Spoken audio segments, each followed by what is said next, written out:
Sisi tukuhakikishie tutaendelea kupigania sekta hii ya kilimo kadiri ambavyo tutaweza. Lakini tuseme tu maelekezo yetu kama kamati kwamba kuna mkuu wa mkoa hapo wengi, sio na vyombo vya habari wako wengi kwa mkoa, lakini kuna wale ambao wako a mile ahead in terms of knowing agriculture na Adam Malima. Kwa hiyo sisi kama tunapenda kuteka advantage ya mahali ambapo kuna fertility ya brain kwenye agriculture na kwenye mifugo. Na mimi naamini Morogoro kwa jinsi mlivyomsikia Mheshimiwa mkuu wa mkoa anavyoeleza, anavyoonyesha vision, sisi tunapongeza, lakini tunawapongeza basi hizi wizara mbili zione namna gani zinaweza zikaisaidia kamati iweze kusimamia vizuri mkoa wa Morogoro. Na tukisema hivyo manake ni kwamba mikoa ni mingi, mambo ya kutembelea ni mengi sana, na siku zote tunategemea kamati, tunategemea wizara kufanya kazi pamoja na kamati tuweze kuandaa kutembelea sehemu ambazo tunaona kabisa zina potential. Sisi Morogoro tunaona ni karibu sana, kwa hiyo ni rahisi hata tukisema kwamba tunataka tuna jambo tunataka kufanya, hebu tuende tukafanye discussion au tukajua limefikia wapi. Ni rahisi kuja hapa SGR kama moja, tunakuja hapa weekend tunarudi kumaliza kazi. Kwa hiyo muone namna gani itakuwa ni vema kwa yale maeneo ambayo hata nyinyi mnataka sisi tusukume ndani ya bunge na nje ya bunge. Tumeshashirikiana kuandaa shamba la malisho kwa pamoja. Mimi nimelima nikapanda, yeye amechimba kisima, na sasa hivi anaondoka anaenda pale, na mimi nilikuwa pale jana. Tutakuwa na mahusiano katika maeneo hayo ya mechanization na infrastructure.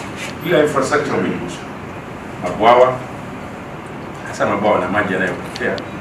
Sasa sio mabwawa tena ya kilimo, lakini mabwawa ya kilimo, mabwawa ya kudhibiti mafuriko, mabwawa ya kunywesha mifugo na samaki. Halafu jambo lingine ni lishe. Hapa vyakula vya mifugo, vyakula vya binadamu, lishe kwa ujumla wake. Nadhani tukubaliana kabisa kwamba kuna vyakula vya mifugo vinatokana na vyakula vya kilimo and vice versa. Halafu la mwisho ni governance, ambalo umeligusa sana: ufuatiliaji, usimamizi, mpango, uwajibikaji, ulinzi na usalama kwa ujumla wake. Kwa hiyo hayo mambo sita ndio ambayo tunahangaika nayo kwa mashirikiano kati ya kamati ambayo inatusimamia, uongozi wa mkoa kama tuko hapa mkoani, na local government kwa ujumla wake. Morogoro imekuwa nyumbani kwa hifadhi ya chakula cha nchi yetu, kudhibiti na kutafuta matokeo. Ametolea mfano kwenye mafuta na michikichi, na mimi ni kuhakikishie Mheshimiwa mkuu wa mkoa, kwetu sisi jambo hili ni kubwa na tunatambua jitihada, lakini ukweli ni kwamba na sisi ni part and parcel, kwa sababu kila ulipokuwa ukisema unajua tunashukuru kamati, mwishoni unarudi unahitaji toski, unataja TARI, kwa sababu ndio tunaotengeneza miti. Tusingekuwa na miti, tusingekuwa na papapora. Watu wamehamasika kupanda mikarafuu kwa sababu mwanzoni ilikuwa inauzwa shilingi 7,000 kwa kilo. Anavuna, anauza, anaenda na. Lakini ilipofika mwaka jana tumewafinya watu wanaotoka Kenya na wapi. Mikarafuu ikaanza kuuzwa 18,000. Kila mtu anaitaka. Kwa hiyo now it's not an accidental crop. It is a economic crop, yani kufika, lakini watu wanahitaji msaada wa kunani. Kwa hiyo kwa kifupi, Mheshimiwa Waziri, mawaziri wote, nasema hivi kwa sababu kamati hii ilipata bahati. Haya nataka kuyasema au nayasema leo, mwaka jana tuliyazungumza.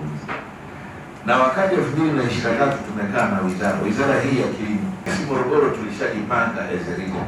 Lakini tukaenda tumekaa na mawaziri na nani wa kilimo, tukasema tunahitaji support ya serikali ili tutoke hapa. Na wakati huo tumeshachukua ahadi kwa Mheshimiwa Rais na ameridhia Dr. Samia Suluhu Hassan kwamba hiyo hali Morogoro yawe mfano ili yaenee mengine.